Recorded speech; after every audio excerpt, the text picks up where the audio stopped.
তো হ্যালো বন্ধুরা, আজ আমরা পড়ব এই প্রাণীদেহে সাড়া প্রদান ও রাসায়নিক সমন্বয় হরমোন। তো আমাদের এই যে চ্যাপ্টারটা, এটা তোমাদের ক্লাস 10 এর লাইফ সায়েন্সের জীবজগতের নিয়ন্ত্রণ ও সমন্বয় চ্যাপ্টারের অংশ।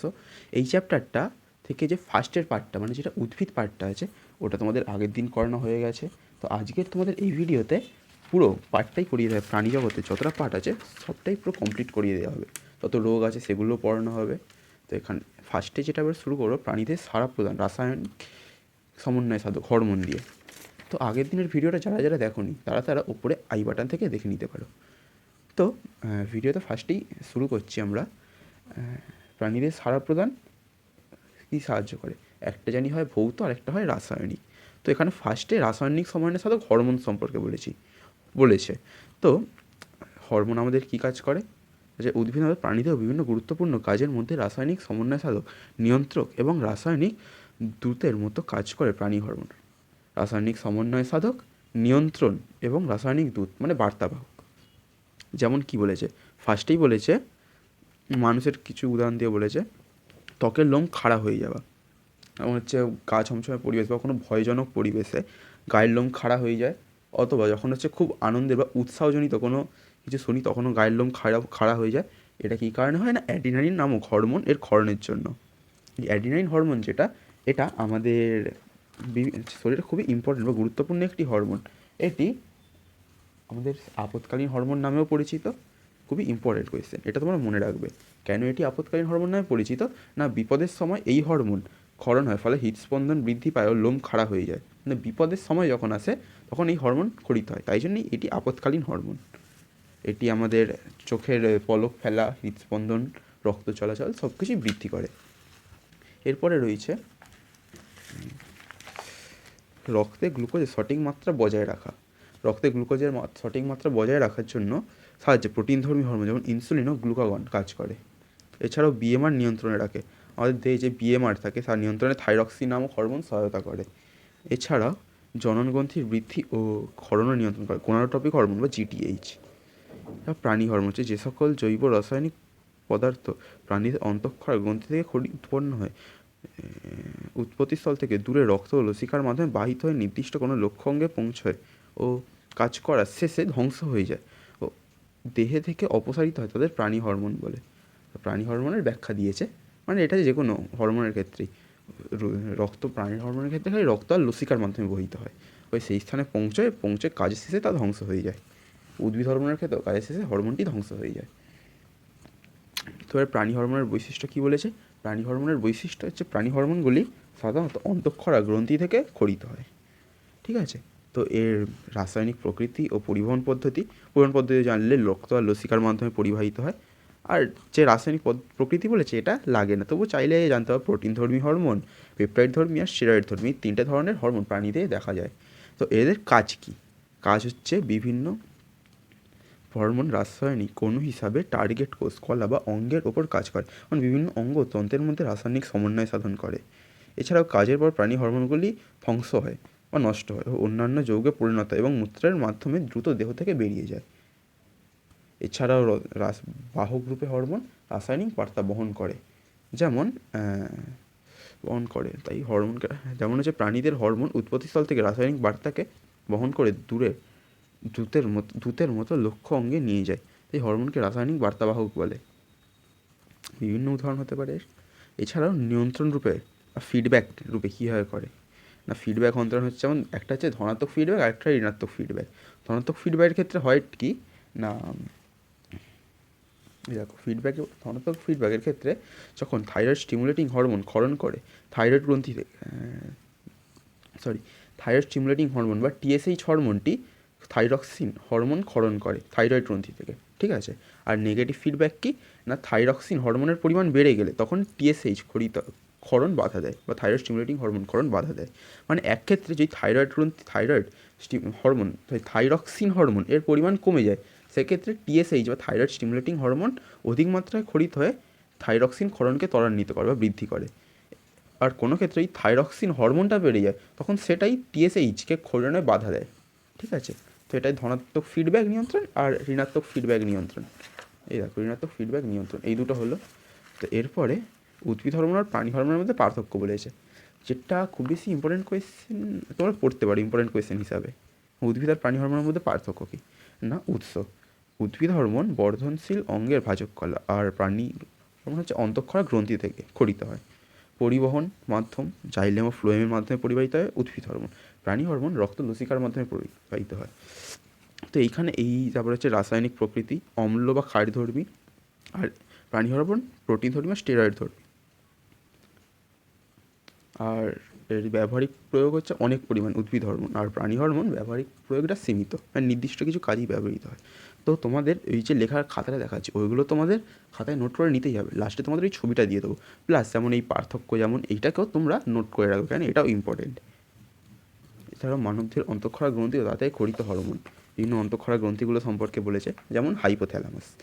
হাইপোথ্যালামাসকে প্রভুগ্রন্থিরও প্রভু বলা হয়। কেন না আমাদের পিটুইটারি গ্রন্থি আমাদের শরীরের সব রকম গ্রন্থির যে হরমোন ক্ষরণ, অন্তঃক্ষরা গ্রন্থিগুলির ক্ষরণ নিয়ন্ত্রণ করে। এবার এই হাইপোথ্যালামাসটা ওই পিটুইটারি গ্রন্থিরই ক্ষরণটাকে নিয়ন্ত্রণ করে, তাই একে প্রভুগ্রন্থির প্রভু বলে। এখানে সেটাই বলেছে। কারণ হাইপোথ্যালামাস এর নিউরোসেক্রেটারি কোষ থেকে নিঃসৃত বিভিন্ন রিলিজিং হরমোন অগ্র পিটুইটারি থেকে ক্ষরিত বিভিন্ন ট্রপিক হরমোন ক্ষরণ নিয়ন্ত্রণ করে।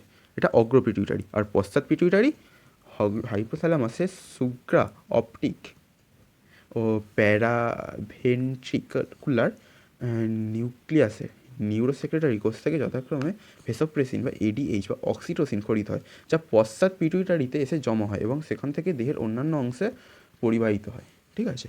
এছাড়াও পিটুইটারি গ্রন্থি সম্পর্কে এবার বলেছে, অগ্র পিটুইটারি আর পশ্চাৎ পিটুইটারিতে কী কী থেকে ক্ষরিত হয় সেটা তোমরা জেনেই নিলে। এছাড়াও এই পিটুইটারি গ্রন্থিটা এটাকে প্রভুগ্রন্থি কেন বলে? না এটি হচ্ছে বিভিন্ন অন্যান্য অন্তঃক্ষরা গ্রন্থিকে ক্ষরণ নিয়ন্ত্রণ করে, যেটা বললাম।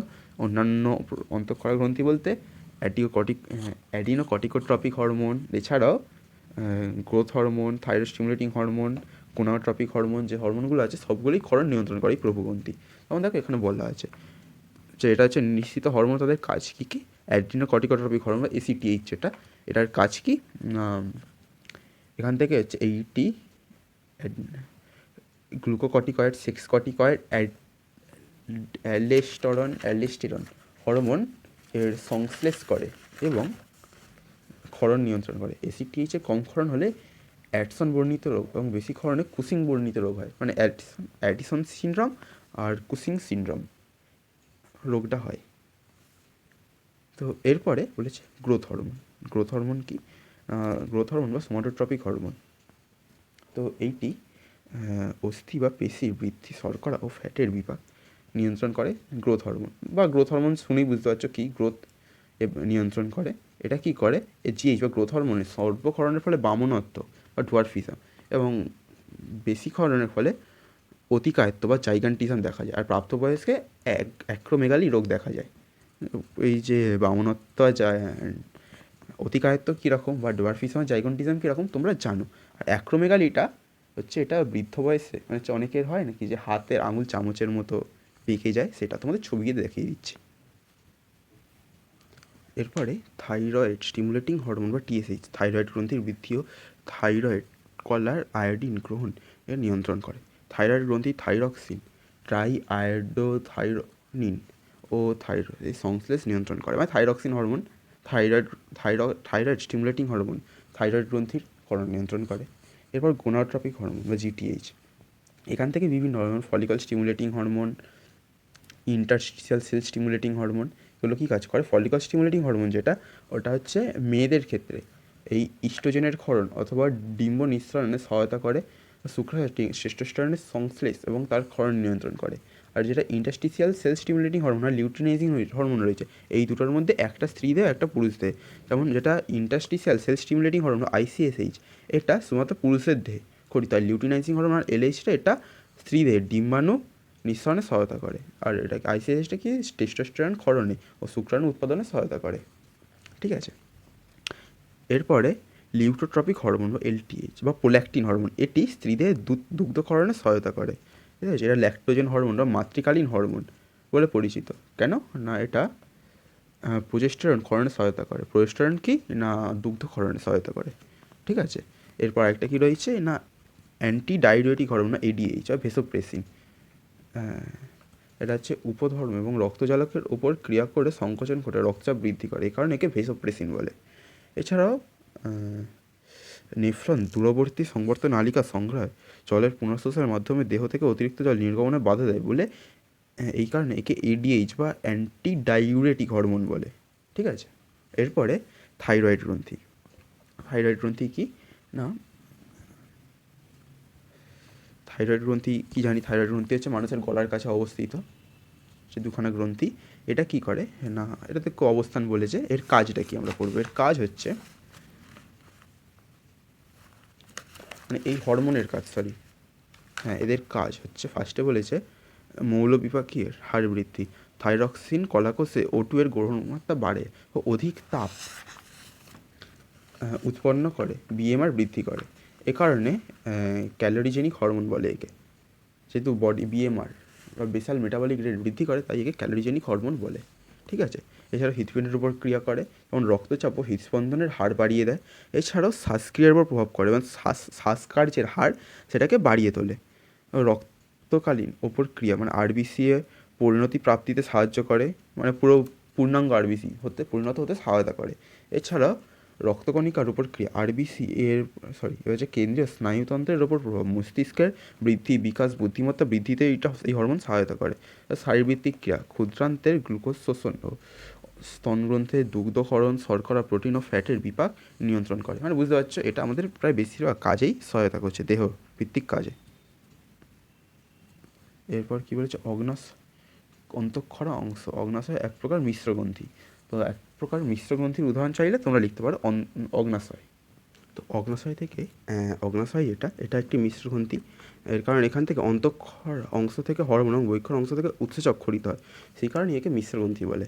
তোমরা শুধু মনে রাখবে একটি মিশ্র গ্রন্থির উদাহরণ অগ্নাশয়। তো এটি অগ্নাশয় থেকে নিঃসৃত হরমোন কি, অন্তঃক্ষরা অংশ বিটা কোষ থেকে ইনসুলিন, আলফা কোষ থেকে গ্লুকাগন নিঃসৃত হয়। ইনসুলিনের কাজ কি না, কার্বোহাইড্রেট, প্রোটিন ও ফ্যাটের বিপাকে সহায়তা করে। এছাড়াও কার্বোহাইড্রেট বিপাক বা গ্লাইকোজেনেসিস এর মাধ্যমে রক্তের বাড়তি গ্লুকোজকে গ্লাইকোজেনে পরিণত করে, যকৃৎ ও পেশি সঞ্চয় করে রাখে। এছাড়াও নিওগ্লুকোজেনেসিসে নিওগ্লুকোজেনেসিসে বাধা দেয় এবং রক্তে গ্লুকোজের মাত্রা কমায়। মানে এই দুটো হচ্ছে রোগ, একটা হচ্ছে অংশাকার থেকে গ্লুকোজ সংশ্লেষ, আছে হাইপার গ্লাইসেমিয়া হরমোন। আর কলাকোষে গ্লুকোজের বিশোষণ ও কোষে গ্লুকোজ গ্রহণে সহায়তা করে। এছাড়াও রক্তে গ্লুকোজ স্বাভাবিক মাত্রা বেড়ে গেলে গ্লুকোজ বিপাকের মাধ্যমে রক্তে গ্লুকোজের পরিমাণ কমিয়ে স্বাভাবিক মাত্রা বজায় রাখে। এছাড়াও কার্বোহাইড্রেট বিপাক হলো এরপরে এটি প্রোটিনের বিপাকেও সহায়তা করে। প্রোটিনের বিপাকে ইনসুলিন এর কলাকোষ অ্যামাইনো অ্যাসিড শোষণ, পরিবহন ও প্রোটিন সংশ্লেষ বৃদ্ধি করে। ফ্যাটের বিপাক কী করে না, ফ্যাটের জারণের মাধ্যমে কিটোন বডি উৎপাদনে বাধা দেয়, একে অ্যান্টি কিটোজেনিক হরমোন বলে। এটা মনে রাখবে, অ্যান্টি কিটোজেনিক হরমোন। এছাড়া গ্লুকাগনের কাজ কি না, এই হরমোন কাজ ইনসুলিনের বিপরীত। ইনসুলিন যেমন গ্লুকোজকে জমা করে গ্লাইকোজেনে পরিণত করে জমিয়ে রাখে, তেমনি এটা হচ্ছে গ্লাইকোজেন থেকে গ্লুকোজে পরিণত করে শরীরের মধ্যে ছড়িয়ে দেয়। এরপর রয়েছে অ্যাড্রিনালিন গ্রন্থি। অ্যাড্রিনালিন গ্রন্থি এটি কি কোথায় অবস্থিত, তারা বৃক্কের প্রত্যেকটা বৃক্কের শীর্ষে টুপির মতো অবস্থান করে অ্যাড্রিনালিন গ্রন্থি। তাই একে সুপ্রায়ন গ্রন্থিও বলে। অ্যাড্রিনালিন গ্রন্থির আরেক নাম সুপ্রায়ন গ্রন্থি, চাইলে মনে রাখতে পারো। তো অ্যাড্রিনালিন গ্রন্থি থেকে কি না, অ্যাড্রিনালিন হরমোন খরিত হয়, যা আপৎকালীন হরমোন। নিঃসৃত হরমোন তাদের কাজ, কর্টেক্স অঞ্চল থেকে গ্লুকোকর্টিকয়েড, মিডারকর্টিকয়েড ও সেক্স কর্টিকয়েড হরমোন খরিত হয় এবং মিডালা অঞ্চল থেকে অ্যাড্রিনাল ও নন অ্যাড্রিনাল হরমোন খরিত হয়। ঠিক আছে, এদের কাজ কি, গ্লুকোকর্টিকয়েড, সেক্স কর্টিকয়েড হরমোনের কাজ, যেন অ্যাড্রিনালিন হরমোনের কাজও তোমাদের বললাম আপৎকালীন হরমোন হিসাবে কাজ করে। যেমন দেখো, অ্যাড্রিনালিন বা নেফ্রিনের কাজ হৃদস্পন্দনের উপর ক্রিয়া, হৃদস্পন্দনের হার বাড়িয়ে দেয়।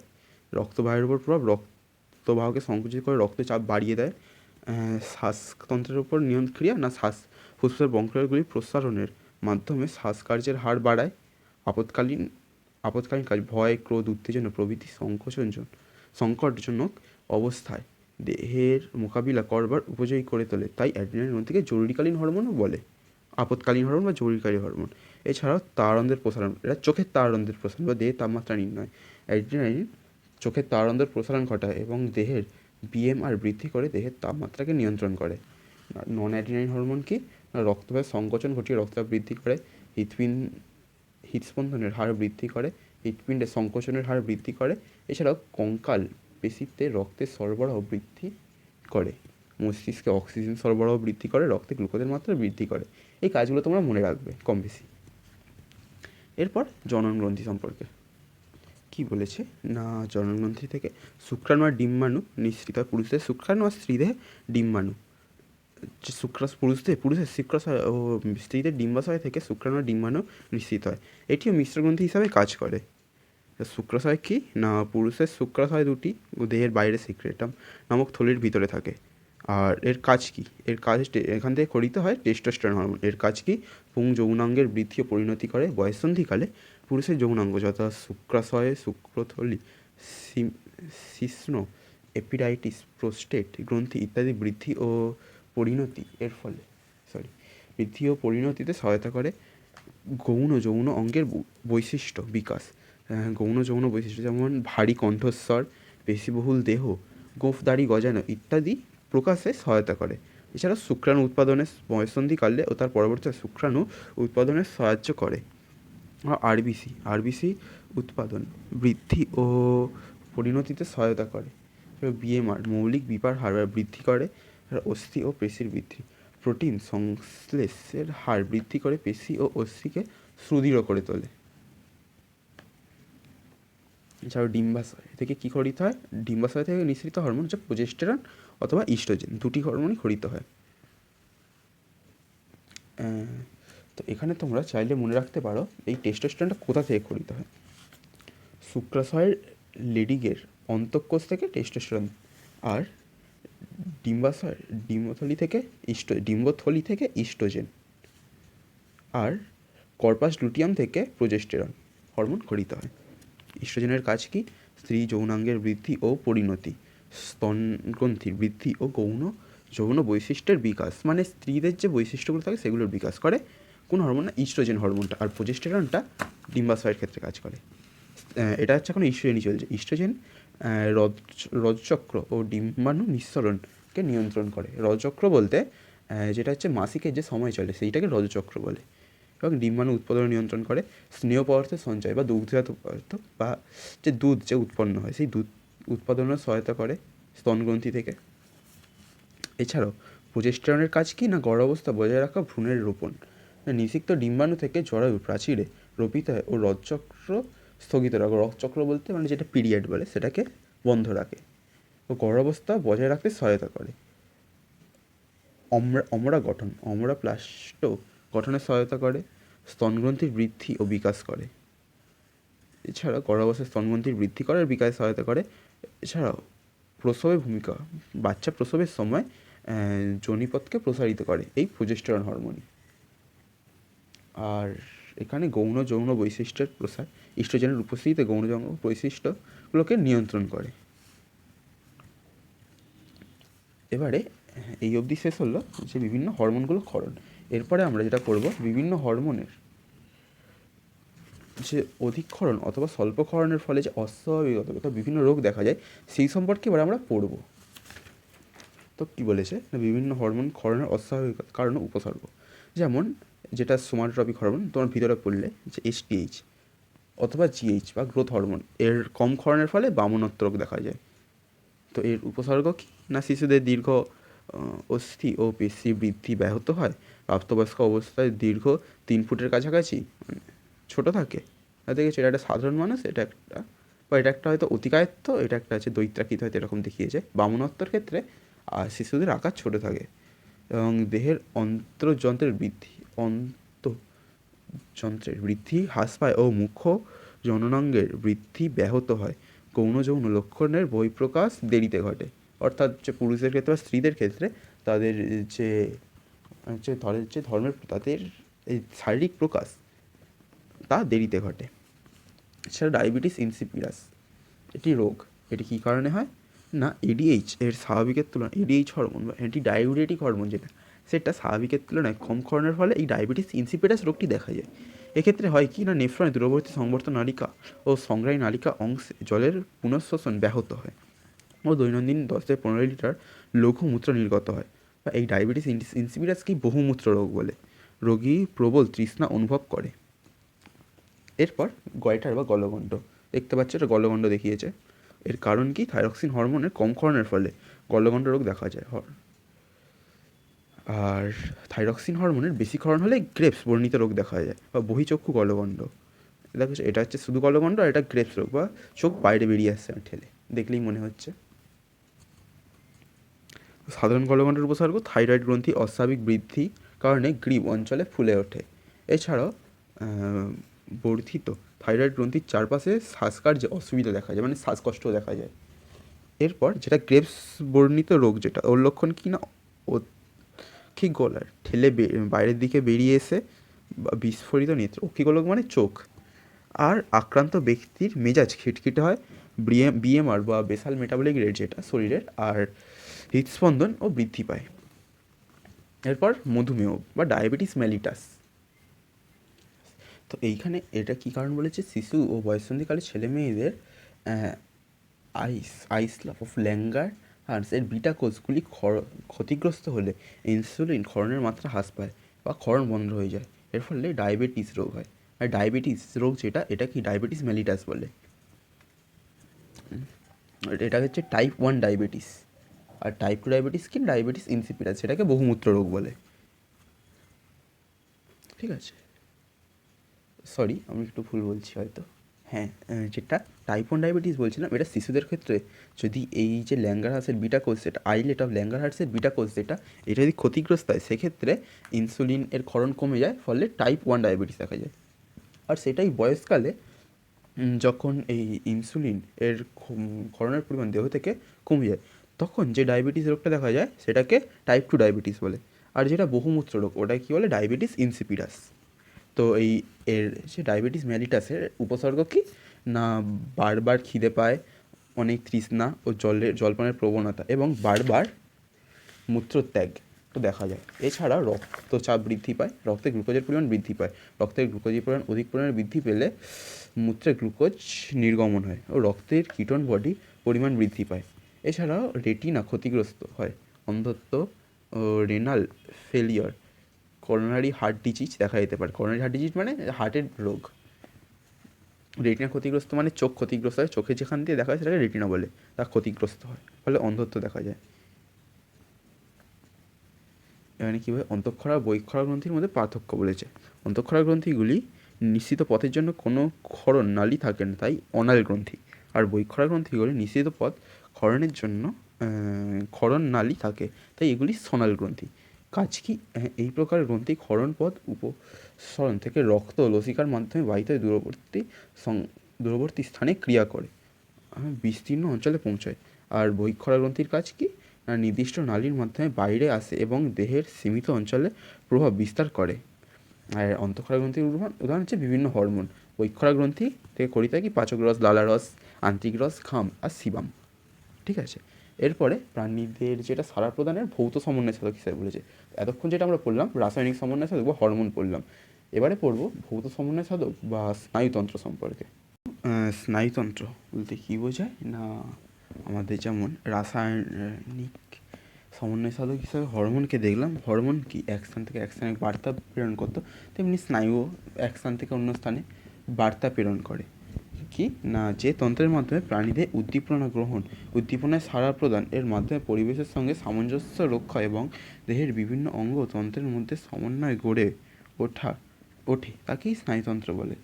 স্নায়বিক নিয়ন্ত্রণ ও সমন্বয় কি না, কোনো উদ্দীপনার সাপেক্ষে স্নায়ুতন্ত্র দ্বারা প্রাণীদের বিভিন্ন অঙ্গের মধ্যে যে নিয়ন্ত্রণ গড়ে ওঠে তাকেই স্নায়বিক নিয়ন্ত্রণ, এবং সাড়া প্রদানের সময় বিভিন্ন অঙ্গের মধ্যে তাদের কাজের মধ্যে যে যোগাযোগ ব্যবস্থা গড়ে ওঠে তাকেই স্নায়বিক সমন্বয় বলে। ঠিক আছে, তো স্নায়বিক সমন্বয়টা জানলে, স্নায়ুর মধ্যে যে সম্বন্ধ একসঙ্গে, তাকেই স্নায়বিক সমন্বয় বলে। উদাহরণটা ব্যাখ্যা, তোমরা জানো দৌড়ানোর সময় পায়ের পেশি দ্রুত সংকোচন প্রসারণ ঘটে, সেই জন্য পায়ের পেশি কোষে প্রয়োজনীয় অতিরিক্ত গ্লুকোজ ও অক্সিজেন এক্ষেত্রে আমাদের মস্তিষ্ক রক্ত, অক্সিজেন ও কার্বন ডাই অক্সাইডের মাত্রা নির্ধারণ করে মধ্যচ্ছদা ও পঞ্জরস্থি পেশিতে প্রয়োজনীয় স্নায়বিক স্পন্দন পাঠায়। ফুসফুস এই দ্রুত গভীরভাবে শ্বাস নেয় ও অধিক পরিমাণে অক্সিজেন রক্তে মিশিয়ে দেয়। এই সমস্ত মস্তিষ্ক থেকে প্রয়োজনীয় দ্রুত গভীরভাবে ফুসফুস নির্দেশ হৃৎপিণ্ডে পৌঁছলে হৃৎপিণ্ড দ্রুত পাম্প করে এবং রক্তের মাধ্যমে গ্লুকোজ অক্সিজেনে পায়ের পেশিতে পৌঁছে দেয়। এই সমস্ত কাজগুলি স্নায়ুতন্ত্র দ্বারা নিয়ন্ত্রিতভাবে ঘটে। তো স্নায়ুটা সম্পর্কে তোমাদের একটা ধারণা দিয়েছে এখানে, ব্যাখ্যাটা তোমরা বুঝতে পারো, কিন্তু খুব বেশি ইম্পর্টেন্ট নয়। স্নায়বিক পথ যে কোনো উদ্দীপনার সাপেক্ষে স্নায়ুতন্ত্র অন্তর্গত যে পথের মাধ্যমে প্রাণীদেহে স্নায়বিক নিয়ন্ত্রণ ও সমন্বয় গড়ে ওঠে তাকেই স্নায়বিক পথ বলে। স্নায়বিক পথ কি? এই যে তোমাদের হাত রয়েছে, হাতে কেউ যদি এরকম করে কোনো কিছু ঠেকায় বা হাত লাগে, সেটা তোমরা বুঝতে পারো। তো এইখানে স্নায়ু রয়েছে, স্নায়ু পথের মাধ্যমে ফার্স্টে হাতে নেয়, হাত থেকে তোমাদের সুষুম্নাকাণ্ডে যায় বা মেরুদণ্ডে যায়, সব থেকে বড় সুষুম্নাকাণ্ড কানেক্ট করে, সেখান থেকে মস্তিষ্কে সেই সারাটা সম্পর্কে তথ্য যায়। ঠিক আছে, এই স্নায়বিক পথ বলে। তো স্নায়বিক পথের এখানে একটা রেখাচিত্র দিয়ে দিয়েছে, এটা তোমাদের খুবই ইম্পর্টেন্ট, মনে রাখবে। যেমন কি না, ফার্স্টে উদ্দীপক হচ্ছে হয় যে তোমাদের এরকম হাত দিলাম বা কলিং বেলস দিয়ে এখানে উদাহরণ দিয়েছে, কলিং বেল বাজলো। উদ্দীপক হচ্ছে কি না, কলিং বেলটা। উদ্দীপক থেকে শ্রুতি গ্রাহক বা করটি যন্ত্র বা কান, ওখান থেকে বাহক কি না, আউটারি স্নায়ু। এখান থেকে কিসে গেল না, মস্তিষ্কে গেল বা কেন্দ্র থেকে কোথায় গেল, প্রান্তীয় স্নায়ু বাহকটা কি না, এবার হাতের দিকে যাচ্ছে। বাহক থেকে তারপর কারক, হাত পায়ের পেশি থেকে তারপর সাড়া প্রদান, দরজা খুলে দেওয়া হলো। তো এটাই তোমাদের স্নায়ুর একটা পথ। এর চিত্র এরকমই হবে, যেমন দেখো এখানে চিত্রাকারেও দেওয়া আছে। ফার্স্টে বেল বাজলো, বেলটা শুনে সেখান থেকে স্নায়ু কেন্দ্র বা মস্তিষ্কে গেল, মস্তিষ্ক থেকে হাতের দিকে গেল, হাত থেকে দরজা খুলে দেওয়া হলো। ঠিক আছে, তো এখানে দেখো ওই যে হরমোন আর স্নায়ুতন্ত্রের মধ্যে একটা পার্থক্য দিয়েছে কি না, কাজের গতি। হরমোন কাজ মন্থর কিন্তু সুদূর প্রসারী, মানে অনেক ধীরে ধীরে কাজ করে হরমোন, কিন্তু অনেক দূরের স্থানেও এটি পৌঁছে যায়। কিন্তু স্নায়ুতন্ত্র কাজে খুবই দ্রুত কিন্তু তাৎক্ষণিক, খুবই দ্রুততার সাথে কাজ করে, কিন্তু ছোট স্থান কভার করতে পারে। কাজের প্রকৃতি রাসায়নিকভাবে সমন্বয় সাধন করে, আর এটা স্নায়ুতন্ত্র ভৌতভাবে সমন্বয় সাধন করে।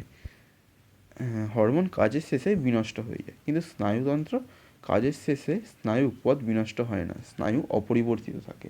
কাজের পরে এটা নষ্ট হয়ে যায় না, এটা এর জায়গাতেই থাকে। স্নায়ুকোষ, নিউরোগ্লিয়া ও স্নায়ু, এই তিনটে সম্পর্কে এখানে বলেছে। তো কি বলে দিয়েছে না, ফার্স্টে স্নায়ুতন্ত্রের উপাদান বলেছে। স্নায়ুর উপাদান কি, স্নায়ুকোষ, নিউরোগ্লিয়া আর স্নায়ু, এই তিনটা নিয়ে স্নায়ুতন্ত্র গঠিত।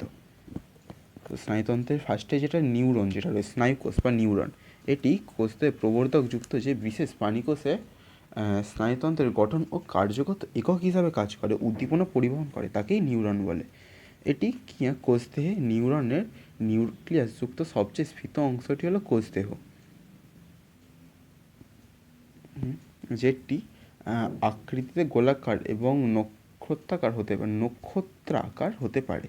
এটি বাইরে থেকে কোষ পর্দা দ্বারা ঘেরা থাকে ও ভিতরের দিকে দানা দানা তন্তুময় সাইটোপ্লাজম ও নিউরোপ্লাজম থাকে। মানে কোষদেহের গঠনটা বলেছে। কোষদেহতে আমরা ফার্স্টে টাচ লাগে বা স্পর্শ লাগে। তো কোষদেহ থেকে কোথায় যায় না, ডেনড্রনটা কি না, কোষদেহ থেকে উৎপন্ন স্বল্প দৈর্ঘ্যের বহু শাখা প্রশাখাযুক্ত সংঘবাহু প্রবর্ধককে ডেনড্রন বলে। তো কোষদেহ থেকে ডেনড্রনে গেল, ডেনড্রন থেকে অ্যাক্সলে যায়।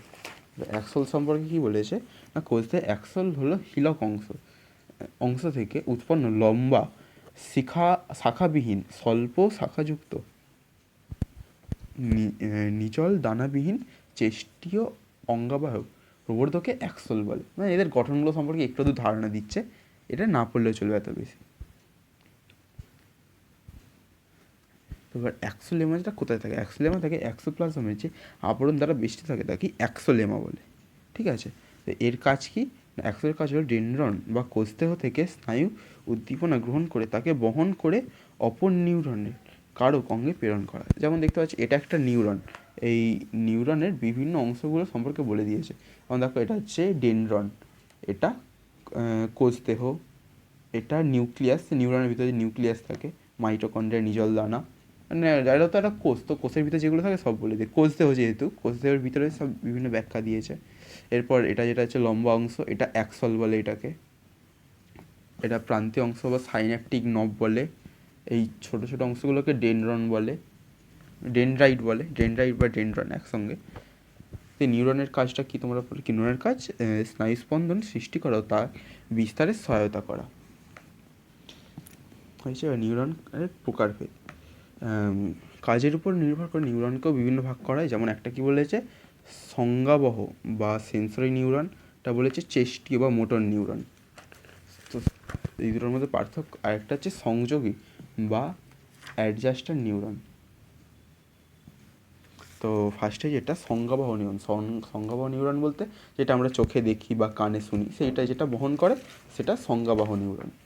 এরপরে চেষ্টীয় বা অজ্ঞাবহ নিউরন, মোটর নিউরন।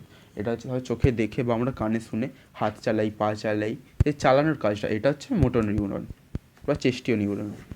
এরপরে যেটা সংযোগী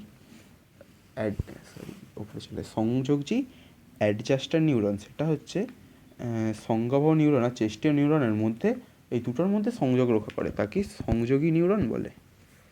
এবার নিউরনটা পড়লাম, নিউরনের পর আছে নিউরোগ্লিয়া। এরপর নিউরোগ্লিয়া কী বলেছে না, নিউরন ছাড়া বহু প্রবর্ধকযুক্ত যে স্নায়ুস্পন্দ বহক্ষম, অক্ষম এবং কোষী উপাদান স্নায়ুতন্ত্রের গঠনগত উপাদান হিসাবে কাজ করে এবং নিউরনের রক্ষণে ও ধারণ কোষরূপে কাজ করে, তাদেরকে নিউরোগ্লিয়া বলে।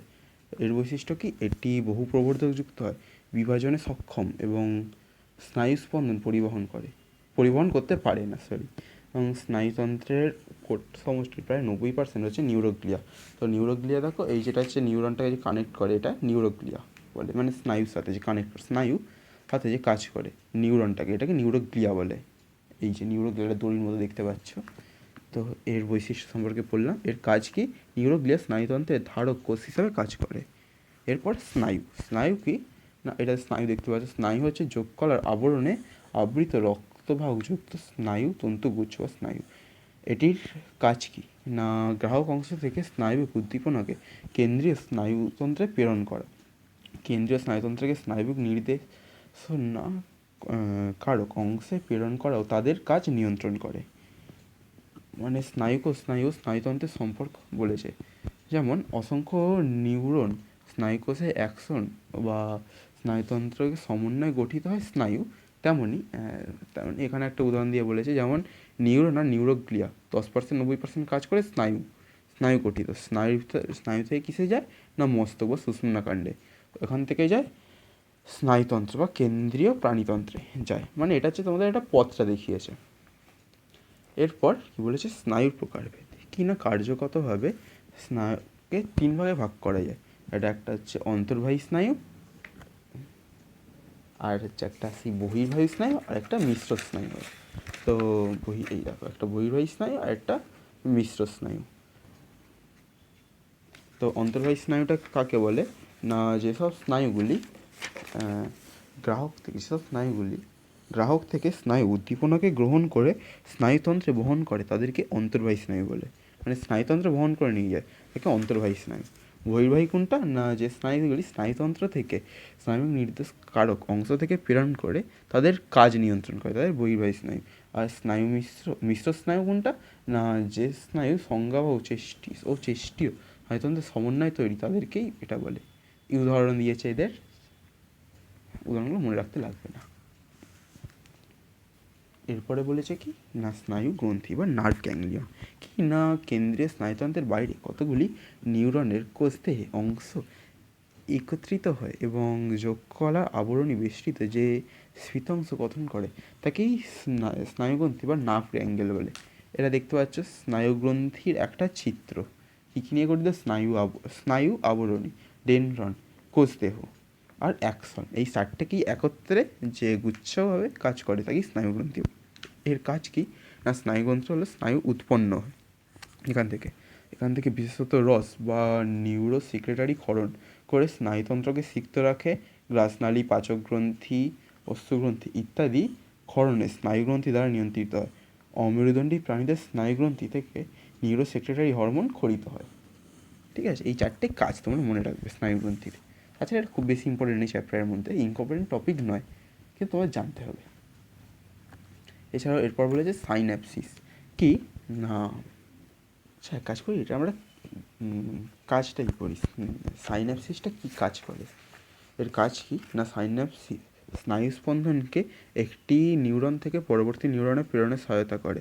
স্নায়ু উদ্দীপনা অ্যাকশনের সাইন্যাপটিক নবে পৌঁছে Ca2+ আয়নের প্রভাবে সাইন্যাপটিক নব মধ্যস্থ সাইন্যাপটিক ভেসিকল থলি থেকে অ্যাসিটাইল কোলিন নামক নিউরোট্রান্সমিটার খরিত হয়।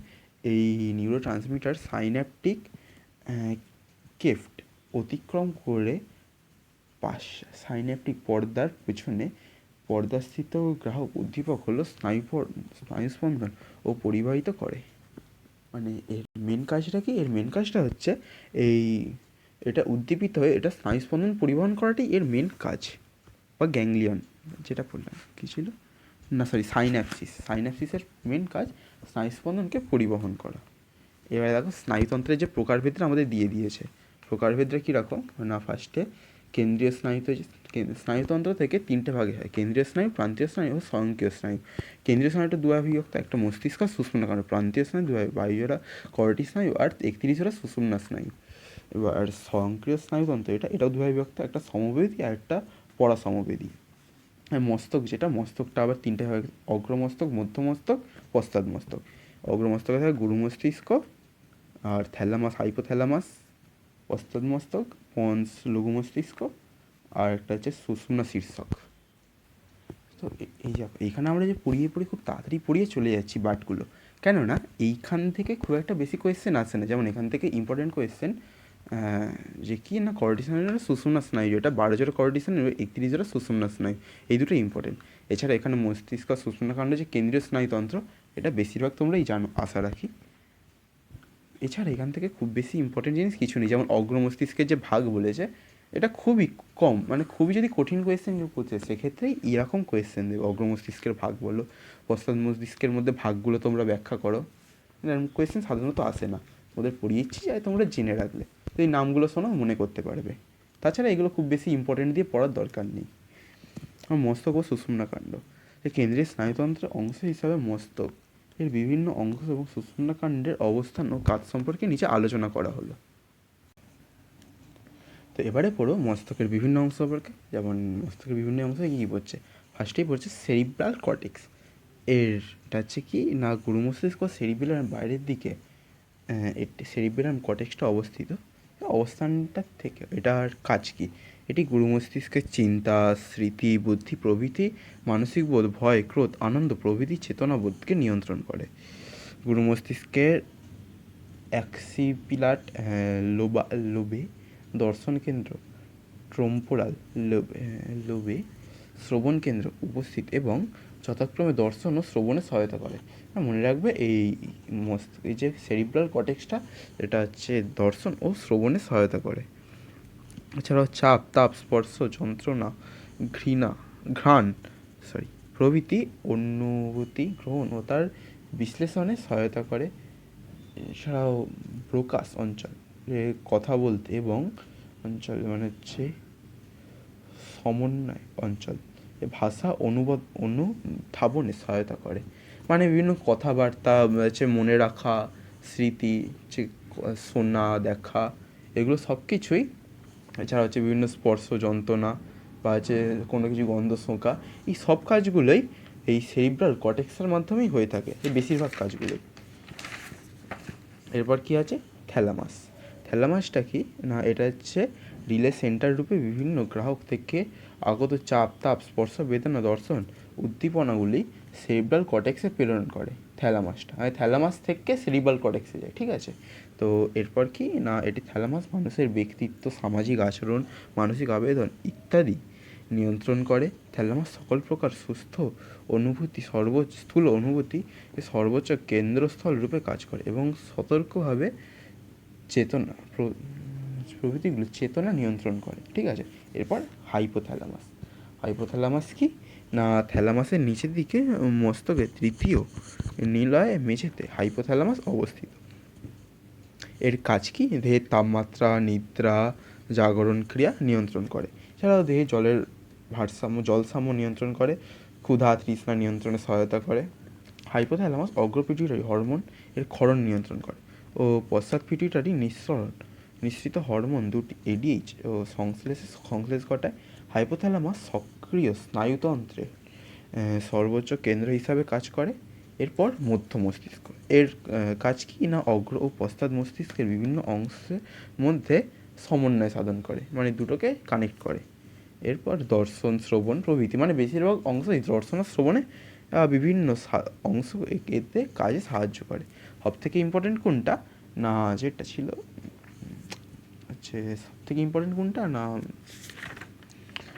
সেরিব্রাল কর্টেক্স, ওটাই বেশিরভাগ অনুভূতিকে নিয়ন্ত্রণ করে। সেরিব্রাল কর্টেক্স থেকে থ্যালামাস কী করে? না সেরিব্রাল কর্টেক্সে এই অনুভূতিগুলি পৌঁছায়। এরপর হাইপোথ্যালামাস যেটা, এটা হচ্ছে দেহের ওই যেমন হচ্ছে দেহের তাপমাত্রা নিয়ন্ত্রণ করে, আর আমরা যে জেগে থাকি বা ঘুমাই সেটা সম্পর্কে আমাদেরকে জানায়। মধ্য মস্তিষ্ক কী কাজ করে? না অগ্র মস্তিষ্ক আর পশ্চাৎ মস্তিষ্কের মধ্যে কানেক্ট করে। এরপর পন্স, এর কাজ কি? না এটি শ্বাসকার্য নিয়ন্ত্রণ কেন্দ্র হিসাবে কাজ করে। মূত্রথলি পেশি সংকোচন ঘটিয়ে মূত্রত্যাগে সহায়তা করে, আর এছাড়া লালাক্ষরণ এবং নিয়ন্ত্রণ করে। এরপর লঘু মস্তিষ্ক, এর কাজ কি? না দেহের ভারসাম্য ঐচ্ছিক ক্রিয়া বজায় রাখে। এছাড়া ঐচ্ছিক পেশির কার্যকারিতার মধ্যে সমন্বয় ঘটায় ও পেশি টান ও পেশি সংকোচন, মানে পেশি যে নড়াচড়া পেশির সেটাও নিয়ন্ত্রণ করে এই লঘু মস্তিষ্ক। আর কি রয়েছে? সুষুম্নাকাণ্ড এটি নিজে থেকেই কাজ করে। সুষুম্না শীর্ষকে অবস্থিত প্রশস্ত কেন্দ্র নিঃশ্বাস কেন্দ্র শ্বাসকার্য নিয়ন্ত্রণ কেন্দ্র হিসাবে কাজ করে। হাসি, কাশি, বমি, লালাক্ষরণ, গলাধরণ ইত্যাদি নির্ণয় করে। এছাড়া দীর্ঘায়ু, রক্তচাপ ও ঘাম নিঃসরণ নিয়ন্ত্রণ করে। সুষুম্নাকাণ্ডটা এটা নিজে থেকেই কাজ করে। সুষুম্না শীর্ষকের কাজটা। এরপর সুষুম্নাকাণ্ড একটু আলাদা, কিন্তু প্রায় একই। সুষুম্নাকাণ্ড সব কিছু কাজ নিজে থেকে করে। সুষুম্না শীর্ষক নিয়ন্ত্রণ করে, সুষুম্নাকাণ্ড কাজ করে। যেমন যেটা হচ্ছে রিফ্লেক্স বলে, এটা সুষুম্নাকাণ্ডের কারণেই হয়। যেমন এটা হচ্ছে কী কাজ? না সুষুম্নাকাণ্ডে ধূসর বস্তু প্রতিবর্ত ক্রিয়ায় কেন্দ্র হিসেবে বা রিফ্লেক্স হিসেবে প্রতিবর্ত ক্রিয়াকে ইংলিশে রিফ্লেক্স বলে হিসাবে কাজ করে। সুষুম্নাকাণ্ডের প্রতিটি খণ্ড থেকে এক জোড়া করে মোট 31 জোড়া সুষুম্না স্নায়ু থাকে।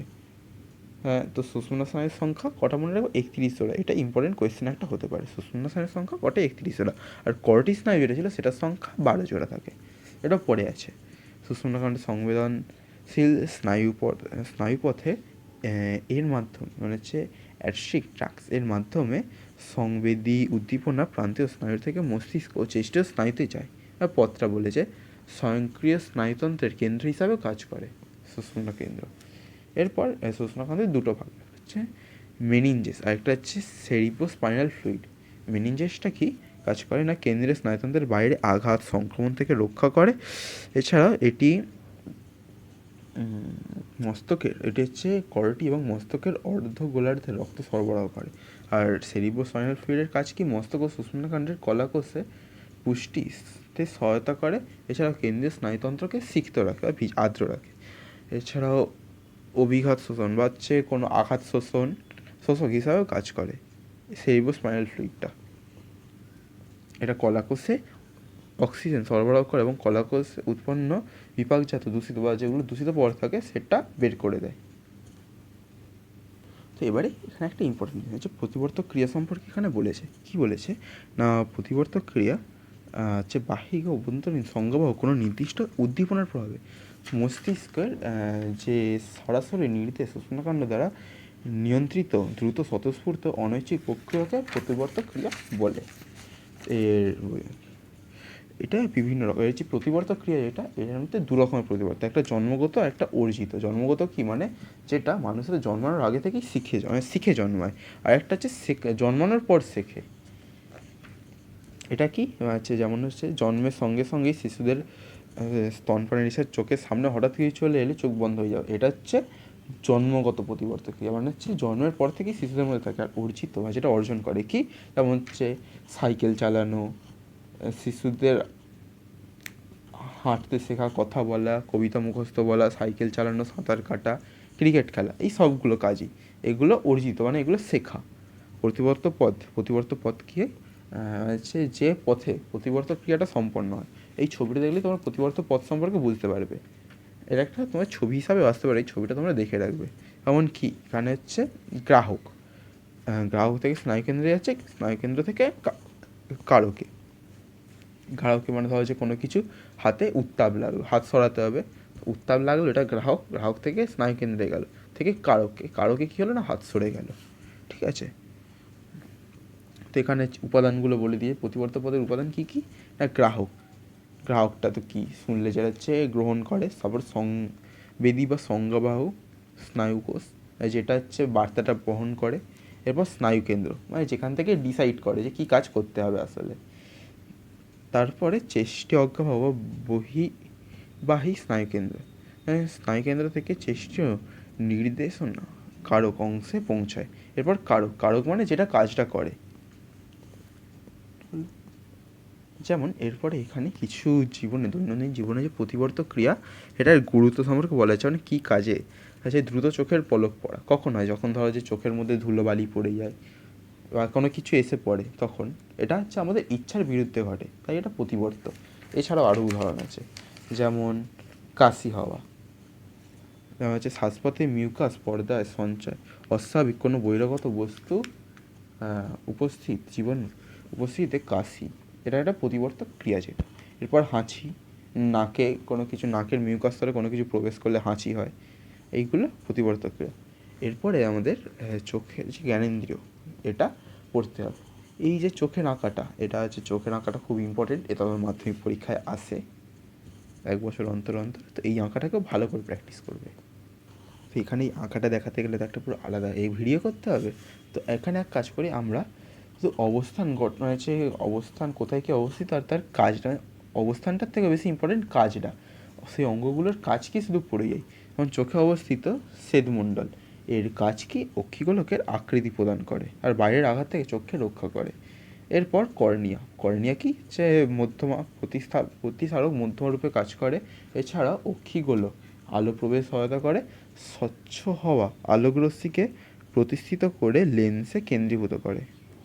এরপর কোরয়েড, এটা হচ্ছে কালো হওয়ায় অক্ষিগোলকে বিচ্ছুরিত আলোক প্রতিফলন রোধ করে এবং রক্তজালক হওয়ায় অক্ষিগোলকে কলাসমূহে অক্সিজেন ও পুষ্টি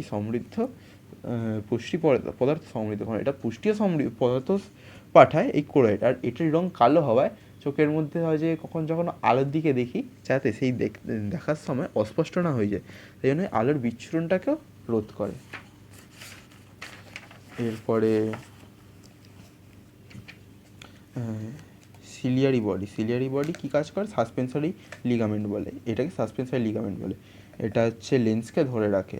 এটারই সংকোচন ও প্রসারণের ফলে আমরা যে বক্রতা পরিবর্তন হওয়ার অর্থ কী না, দূরের জিনিস কাছের জিনিসে দেখি। এই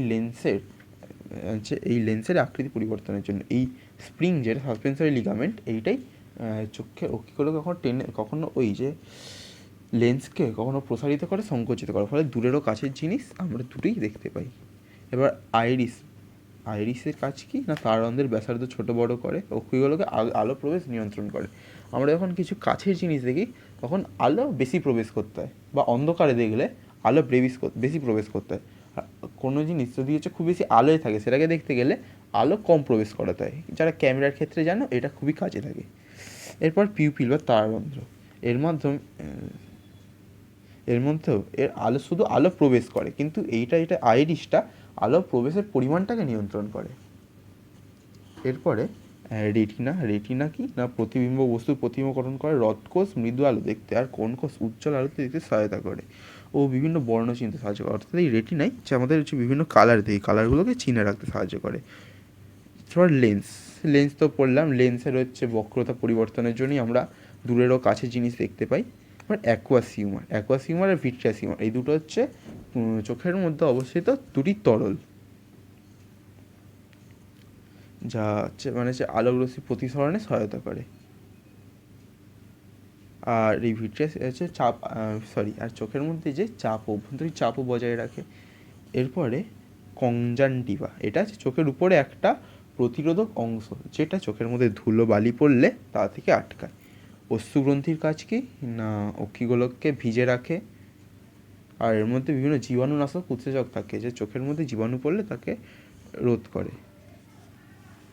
এরপরে চোখের যে বিভিন্ন কিছু কিছু রোগ হয়, সেই রোগ সম্পর্কে তো ব্যাখ্যা না। ফার্স্টে হচ্ছে দ্বিনেত্র দৃষ্টি সম্পর্কে বলেছে। একনেত্র দৃষ্টি আর দ্বিনেত্র দৃষ্টি জিনিসটা কি তোমরা শুনে নাও। একনেত্র দৃষ্টির ক্ষেত্রে একটা চোখ দিয়ে আমরা একটাই জিনিস দেখি, যেমন ধরো যে গরু এরকম প্রাণীরা ওরা এক চোখ দিয়ে একটা জিনিস দেখে, কিন্তু মানুষ হচ্ছে দ্বিনেত্র দৃষ্টি। তোমরা দেখবে যখন তোমরা চোখ দিয়ে দেখো তখন তোমরা একটাই জিনিসকে দেখার জন্য দুটো চোখের ব্যবহার করো, তাই জন্য মানুষের দৃষ্টিকে দ্বিনেত্র দৃষ্টি বলে। যেমন মানুষ, বানর, পেঁচা, শিকারি পাখি, এদের দ্বিনেত্র দৃষ্টি দেখা যায়। আর একনেত্র দৃষ্টি কাদের দেখা যায়, এই দেখো একনেত্র দৃষ্টি কাদের দেখা যায় হচ্ছে যদি যারা হচ্ছে একটি চোখ দিয়ে একটি জিনিস দেখে, যেমন ঘোড়া, খরগোশ প্রভৃতি। এছাড়া গরুদেরও লেখা আছে, দেখো গরুদেরও একনেত্র দৃষ্টি। পার্থক্য বলেছে, তোমরা পার্থক্য করে নিতে পারবে। এই দেখো যেমন হচ্ছে যেটা মেন বলে দিই, বস্তুর দর্শন, একই সময় দুটি চোখ দিয়ে পৃথক বস্তুকে দেখা, এটা একনেত্র দৃষ্টি। আর দ্বিনেত্রর ক্ষেত্রে দুটি চোখ দিয়ে একসঙ্গে একই বস্তুকে দেখা। তো এরপরে রয়েছে উপযোজন, চোখের উপযোজন সম্পর্কে বলেছে। চোখের উপযোজন বলতে কী বোঝায় না, আমরা যেটা বললাম সে দূরের জিনিস আর কাছের জিনিস দেখতে, ওই দূরের বস্তু আর কাছের বস্তুকে দেখার জন্য যে লেন্সের আকারের পরিবর্তন হয় ওটাকেই উপযোজন বলে। যেমন দেখো কী বলেছে, দূরের এবং কাছের বস্তু দেখার জন্য উপযোজন দুভাবে ঘটে। কি না, একটা দূরের বস্তু দেখার ক্ষেত্রে কী ঘটে না, এই দেখো যেটা হচ্ছে লেন্সের বক্রতা ব্যাসার্ধটা কমে যাচ্ছে, ফলে দূরের জিনিস, দূর থেকে আসা আলোকে আমরা ঠিকঠাক কেন্দ্রীভূত করতে পারছি, যেহেতু লেন্সের ফোকাস দূরত্ব বৃদ্ধি পায়। এবার কাছের বস্তু দেখার ক্ষেত্রে লেন্সটা হচ্ছে বক্রতা ব্যাসার্ধ বেড়ে যায়, অর্থাৎ লেন্সটা ছোটো হয়ে যায়। সেক্ষেত্রে আমরা কাছে থাকা জিনিসকে দেখতে পাই, যেহেতু লেন্সের বক্রতা ফোকাস দূরত্বটা কমে আসে। এটা তোমরা ফিজিক্সে পড়বে সম্পর্কে, এখানেও আছে, ফিজিক্সেও পড়বে, এই ক্লাস 10-এরই ফিজিক্সে হয়তো পড়বে, তাই ওইটা সম্পর্কে খুব বেশি আলোচনা করছি না। এরপর কী বলেছে, উপযোজন উদাহরণ প্রত্যেক জীবনে গুরুত্ব, এবং গাড়ি চালকরা গাড়ি চালানোর সময় চোখের লেন্সের বক্রতা হ্রাস বৃদ্ধি ঘটিয়ে উপযোজনের মাধ্যমে যতক্ষণ দূরে ট্রাফিক সিগন্যাল দেখে, জেব্রা ক্রস পথ নির্দেশ করে, এবং যেমন দেখতে পায় তেমনই নিজের গাড়ির সামনে অন্য কোনো গাড়ি বা পথচারীকেও দেখতে পায়। কারণ টেনিস, ক্রিকেট প্রভৃতি খেলার সময় উপযোজন আমাদের সহায়তা করে। কীভাবে না, সহায়তা করে যেমন ধরো যে খেলতে খেলতে একবার ধরো যে কেউ ক্রিকেট খেলছে, খেলতে খেলতে সে হাত দিকে দেখলো কাছের জিনিস, দূরে কেউ বল ছুঁড়ছে সেটা দূরের জিনিস। এছাড়াও পথচারীদের রাস্তা পারাপারের সময় উপযোজনের সহায়তা করে, না হলে দুর্ঘটনার সম্ভাবনা থাকে। যেমন ধরো যে একবার দূরে সিগন্যাল আলো বা দূরে থাকা আসা কোনো গাড়ি দেখলো, তারপর সামনের রাস্তাও দেখতে হবে, এই দুটোকে দেখতে একত্রে দেখতে সহায়তা করে। এরপর বলা আছে চোখের যে বিভিন্ন রোগ, যে দৃষ্টিজনিত রোগ, সেই রোগ সম্পর্কে এখানে আলোচনা করেছে। এমনকি মায়োপিয়া, হাইপারমেট্রোপিয়া, প্রেসবায়োপিয়া আর ক্যাটারাক্ট বা চোখে ছানি পড়া, এই চারটে রোগ সম্পর্কে তোমাদের এই সিলেবাসে আছে। মায়োপিয়াটা কি না, যখন একজন কাছের বস্তু দেখতে পায় কিন্তু দূরের বস্তু দেখতে পায় না, সেক্ষেত্রে তাকে বলে মায়োপিয়া। হাইপারমেট্রোপিয়া কি না, যে ক্ষেত্রে মানুষ কাছের বস্তু দেখতে পায় না কিন্তু দূরের বস্তু দেখতে পায়, হাইপারমেট্রোপিয়া।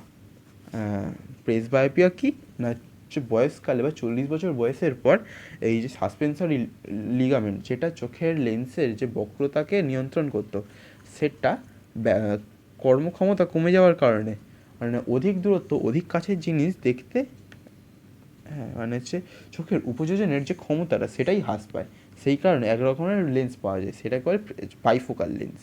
আর এই রোগটা যেটা, একে বলে প্রেসবায়োপিয়া। এইটা হচ্ছে তোমরা মনে রাখবে এই তিনটে জিনিস। কি না, মায়োপিয়ার ক্ষেত্রে অবতল লেন্স পড়তে হয়, মায়োপিয়ার ক্ষেত্রে অবতল লেন্সের চশমা ব্যবহার করতে হয়। হাইপারমেট্রোপিয়ার ক্ষেত্রে উত্তল লেন্সের চশমা পড়তে হয়। আর প্রেসবায়োপিয়ার ক্ষেত্রে বাইফোকাল বা প্রোগ্রেসিভ লেন্সের চশমা পড়তে হয়। আর একটা ক্যাটারাক্ট কি, এটা চোখে ছানি পড়া। এটি চোখে ছানি পড়া তোমরা জানোই, এটি সংশোধনের উপায় কি না, লেন্স বা কর্নিয়ার অপারেশনের মাধ্যমে, মানে অপারেশনের মাধ্যমে চোখের ছানি ঠিক করা সম্ভব। ঠিক আছে, তো এইখানেই হচ্ছে মানুষের যে বিভিন্ন এটা মানে হচ্ছে মানুষের যে এই পার্টগুলো দেখো, এইখানে আজকে আমাদের পড়া হলো প্রাণীদের সাড়া প্রদান, হরমোন, অধিক ও স্বল্পক্ষরণে কী অস্বাভাবিকতা দেখা যাবে, রোগগুলো সম্পর্কে পড়লাম, প্রাণীদের স্নায়ু প্রদান, ভৌতটা ভৌত স্নায়ু যেটা পড়লাম, এবার মস্তিষ্ক সুষুম্নাকাণ্ড সম্পর্কেও পড়লাম, আর প্রতিবর্ত ক্রিয়াও পড়লাম, চোখের উপযোজন আর রোগ সম্পর্কেও পড়লাম। বাকি রইল আমাদের খালি একটাই জিনিস, প্রাণীদের গমনে সাহায্যকারী বিভিন্ন অঙ্গ। এটা আমরা পরের দিনের ভিডিওয়ে পড়ব। তো এই ভিডিও এর সঙ্গেই এখানে শেষ হচ্ছে। আর তোমাদের যে জিনিসগুলো নোট করতে হবে ওটা ভিডিওর পরে আমি অ্যাড করে দিলাম, চাইলে তোমরা ভিডিও পজ করে টুকে নিতে পারো বা এগুলোর স্ক্রিনশট তুলে পড়বে, কারণ এইগুলো থেকেই শর্ট নোট টাইপের বলতে পারো। তোমরা চ্যাপ্টারটাকে ভালো করে পড়ার পর এইগুলো থেকে দেখি ভালোভাবে রিভিশন করতে পারবে। তো আজকের মতো ভিডিও এখানেই শেষ করছি, তোমাদের সঙ্গে আবার পরের ভিডিও দেখা হবে।